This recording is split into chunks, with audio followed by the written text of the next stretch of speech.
धम्मा साहित्य action committee of इंडियाच्या वतीने आज या ठिकाणी पत्रकार परिषद आयोजित केलेली आहे। या पत्रकार परिषदेला उपस्थित सर्व पत्रकार बंधू भगिनींचं धम्मा साहित्य ॲक्शन कमिटी ऑफ इंडियाच्या वतीने आम्ही इथे स्वागत करीत आहोत। आजच्या पत्रकार परिषदेचा विषय बोधगया महाबोधी महाविहार मुक्ती संदर्भात सर्वोच्च न्यायालयामध्ये जी याचिका दाखल केली आहे त्याच्या संदर्भामध्ये आम्ही या ठिकाणी माहिती देणार आहोत। हा जो विषय आहे हा विषय ऐतिहासिक आहे। तथागत भगवान गौतम बुद्धांना इसवी सन पूर्व 6व्या शतकामध्ये जिथे ज्ञानप्राप्ती झाली त्याच ठिकाणी इसवी सन पूर्व 3ऱ्या शतकामध्ये सम्राट अशोकाने ज्या ठिकाणी तथागतांना ज्ञानप्राप्ती झाली त्याच ठिकाणी हे सुरुवातीला विहार निर्माण केलं। सम्राट अशोकाच्या नंतर अनेक राजे होऊन गेले। या राजे महाराजांनी सुद्धा या ठिकाणाचं विस्तारीकरण आणि सौंदर्यीकरण केलेलं होतं। हा प्रवास जो आहे त्यानंतर या विस्तारीकरण किंवा सौंदर्यीकरण किंवा या जागेचा जो मेंटेनन्स आहे तो ब्रह्मदेशातल्या राजे रजवाड्यांनीही करण्याचा प्रयत्न केला होता। श्रीलंकेतीलही काही लोकांनी या ठिकाणी येऊन त्या ठिकाणी मेंटेनन्स करण्याचा प्रयत्न केला होता आणि हा जो प्रवास चालू होता हा 1891 साली म्हणजे जो विषय आपला आहे की बोधगया महाबोधी महाविहार मुक्ती आंदोलन हा जो आंदोलनाचा विषय आहे या आंदोलनाच्या विषयाची पार्श्वभूमी 1886 पासून सुरू होते। म्हणजे 1886 साली लाईट ऑफ एशिया हा जो ग्रंथ जगप्रसिद्ध झाला त्या ग्रंथाचे लेखक सर एडविन अर्नॉल्ड यांनी 1886 साली बोधगयेला भेट दिली आणि बोधगयेमध्ये जे या महाबोधी महाविहाराचं जे चित्र होतं ती जी परिस्थिती होती त्या परिस्थितीवरती त्यांनी लिखाण केलं।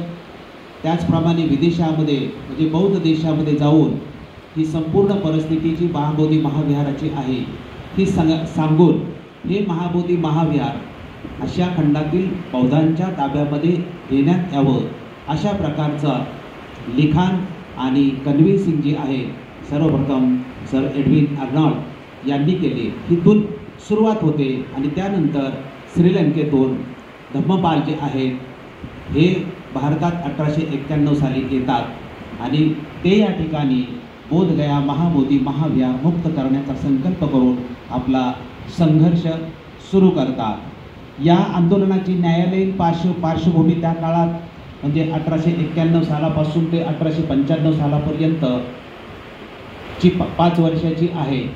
म्हणजे त्या ठिकाणी धम्मपाल यांनी तथागत भगवान गौतम बुद्धाची मूर्ती बसवण्यासाठी प्रयत्न केला आणि त्यावेळेस पंतांनी त्यांना विरोध केला आणि त्यातून जो संघर्ष निर्माण झाला तो संघर्ष कलेक्टर डिस्ट्रिक्ट कोर्ट आणि कलकत्ता हायकोर्टपर्यंत जाऊन पोहोचला। 1895 ही कलकत्ता हायकोर्टची केस मोठी आहे त्यामध्ये याचा संपूर्ण इतिहास पूर्णपणे लिहिलेला आहे। 1933 सालापर्यंत धम्मपाल यांनी हा संघर्ष महाबोधी महाविहार मुक्ती आंदोलनाचा जो संघर्ष आहे तो संघर्ष केला आणि 1933 सालापर्यंत त्या कालखंडामध्ये काँग्रेसचे महात्मा गांधी असतील किंवा मोठमोठे लोक असतील यांनासुद्धा भेटून हे महाबोधी महाविहार बौद्धांच्या ताब्यामध्ये मिळवण्यासाठी त्यांनी आपल्या अखेरच्या श्वासापर्यंत संघर्ष केलेला आहे। 1933च्या नंतर या 1922 साली महात्मा गांधींना भेटल्यानंतर त्यांनी आश्वासन दिलं होतं की भारताला स्वातंत्र्य मिळाल्यानंतर हे महाबोधी महाविहार जे आहे ते बौद्धांच्या ताब्यात नक्कीच आम्ही दिलं पाहिजे आणि तसा आम्ही देण्याचा प्रयत्न करू। त्याचाच एक भाग म्हणून आपण बघतो की 26 जानेवारी 1950ला संविधान निर्माण झालं आणि 15 ऑगस्ट 1947ला भारताला स्वातंत्र्य मिळालं। स्वातंत्र्य मिळाल्यानंतर 1947 साली स्वातंत्र्य मिळाल्यानंतर त्यावेळेच्या जे सरकारने आहे हे बोधगया महाबोधी महाविहाराच्या संदर्भामध्ये जी मागणी होती बौद्धांची की बौद्धांच्या ताब्यात मिळावे म्हणून, परंतु ते संपूर्णपणे बौद्धांच्या ताब्यामध्ये न मिळता 1949 साली त्यावेळेस बिहार सरकारने कायदा केला आणि त्या कायद्यानुसार 4 हिंदू आणि 4 बौद्ध आणि गया जिल्ह्याचा कलेक्टर असेल तो अध्यक्ष असे ती जी मॅनेजमेंट कमिटी होती ती मॅनेजमेंट कमिटी 9 लोकांची 1949चा सेक्शन 3 या कलमा अंतर्गत केली। हा जो कायदा त्यावेळेस झाला होता तो बौद्धांना त्यावेळेसही मान्य नव्हता। बौद्धांना पूर्णपणे हे महाबोधी महाविहार पूर्णपणे बौद्धांच्या ताब्यामध्ये मिळावे हीच बौद्धांची भूमिका होती, परंतु अनागरिक धम्मपालांच्या संघर्षाचं हे फलित होतं की कमीत कमी 1949चा हा बोधगया टेम्पल ॲक्ट झाला।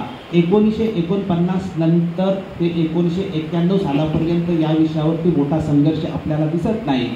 1991 साली मात्र डॉक्टर बाबासाहेब आंबेडकरांच्या जन्मशताब्दी वर्षामध्ये नागपूरमधून भंते आर्य नागार्जुन सुरई ससाई यांच्या नेतृत्वाखाली 1991 सालापासून ते 2006 सालापर्यंत हा संघर्ष मोठ्या प्रमाणामध्ये झालेला आहे आणि त्याचे आम्ही साक्षीदार आहोत।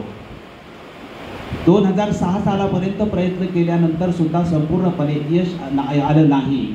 त्यानंतर भंतेजी त्या मायनॉरिटी कमिटीचे सदस्य सुद्धा झाले, आतमधूनही त्यांनी त्यांच्या पद्धतीने प्रयत्न केला, परंतु तेव्हाही यश आलं नाही। म्हणून 2012 साली भंतेजींनी सुप्रीम कोर्टामध्ये केस टाकली आणि ती 2012 सालची जी केस आहे ती 2012 सालापासून ते 2025 पर्यंत त्याची पूर्णपणे सुनावणी होऊ शकली नाही। 16 मेला 2025ला जी सुनावणी झाली त्या सुनावणीमध्ये न्यायालयाने सांगितलं की फायनल हिअरिंग जी आहे ती 29 जुलै 2025 पासून आम्ही सुरू करतोय आणि त्या अगोदर 22 जुलैपर्यंत जर कोणाला देशामधल्या की या विषयाच्या संदर्भामध्ये इंटरव्हेन्शन करायचं असेल, अफिडेविट करायचं असेल, ज्यांना जे जे काही सादर करायचं असेल त्यांनी ते सादर करावं आणि त्याची 22 जुलै ही तारीख देण्यात आलेली होती। त्याप्रमाणे सर्वोच्च न्यायालयामध्ये भारतातील अनेक इच्छुक लोकांनी इंटरव्हेन्शन केलेलं आहे, त्याचप्रमाणे याचिकाही दायर केलेली आहे। त्याचाच एक भाग म्हणून आम्ही सुद्धा धम्मसंहिता ॲक्शन कमिटी ऑफ इंडियाचे समन्वयकाद्वारा आम्ही सुद्धा 13 जुलैला सर्वोच्च न्यायालयामध्ये या विषयाच्या संदर्भामध्ये एक याचिका दाखल केली आणि ती जी याचिका आहे ती 4 ऑगस्ट 2025ला सुनवाईसाठी आली आणि 4 ऑगस्ट 2025ला आमची याचिका कोर्टाने ॲडमिट करून घेतली, स्वीकारली आणि आम्हाला सांगण्यात आलं की ही जी मुख्य केस आहे भंतेजींची त्या केसला ही केस त्या आमची याचिका टॅग करण्यात आली आणि जे रिस्पॉन्डंट आहेत म्हणजे सरकार, बिहार सरकार असेल, मॅनेजमेंट कमिटी असेल, बोधगया टेम्पल ॲक्ट आणि युनियन ऑफ इंडिया भारत सरकार असेल यांना नोटिसासुद्धा काढण्यात आलेल्या आहेत।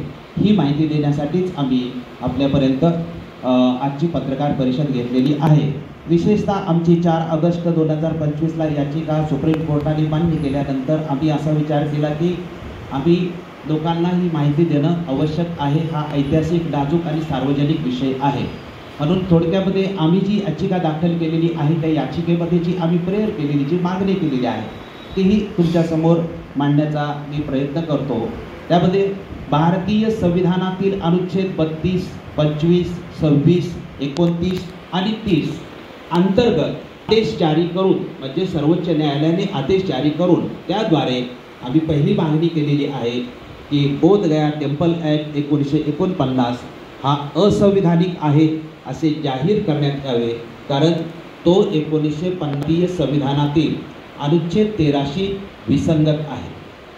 दुसरी, बोधगया टेम्पल ॲक्ट 1949 रद्द करून तो बाजूला करण्यात यावा, कारण तो संविधानातील मूलभूत हक्क आणि विशेषतः 25, 26 आणि 29शी विसंगत आणि अवमानकारक आहे, तो न्यायसंगत नाही.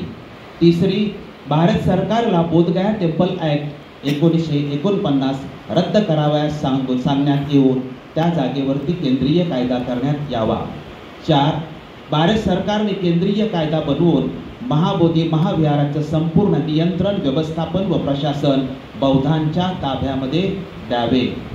बोधगया महाबोधी महाविहाराच्या जागेमध्ये जे अतिक्रमण झालेले आहे ते सरकारने हटवावे, जेणेकरून तिथे येणाऱ्या जगातील बौद्ध लोकांना पूजाविधी करण्यासाठी अडचणी येणार नाही. तसेच बोधगया महाबोधी महाविहाराचं व्यवस्थापन, नियंत्रण आणि प्रशासन हे धार्मिक श्रद्धा, विश्वास आणि पूजा यांना धरून न्यायसंगत होईल.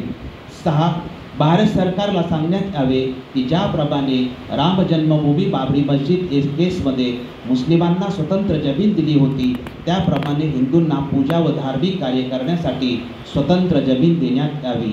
आणि शेवटची, भारत सरकारला सांगण्यात यावे की जगातील बौद्ध भिक्खू, बौद्ध अनुयायी आणि सर्वसाधारण लोक यांना बौद्ध धर्माप्रमाणे पूजाविधी करणे याचे पूर्णपणे स्वातंत्र्य मिळाले पाहिजे, कारण बोधगया महाबोधी महाविहार हे युनेस्कोने जागतिक विरासत म्हणून जाहीर केलेले आहे.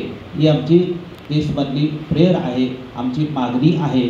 ही जी केस आहे 4 ऑगस्ट 2025 रोजी सर्वोच्च न्यायालयाने ॲडमिट करून घेतलेली आहे.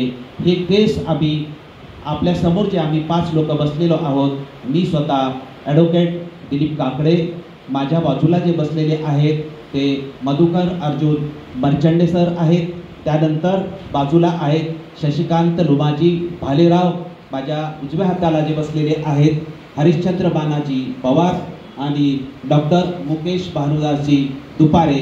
आम्ही 5 लोक आपणासमोर बसलेलो आहे. आम्हा 5 लोकांच्या वतीने आम्ही सर्वोच्च न्यायालयामध्ये ही याचिका दाखल केलेली आहे. ही एवढीच माहिती देण्यासाठी ही आजची पत्रकार परिषद आयोजित केलेली आहे.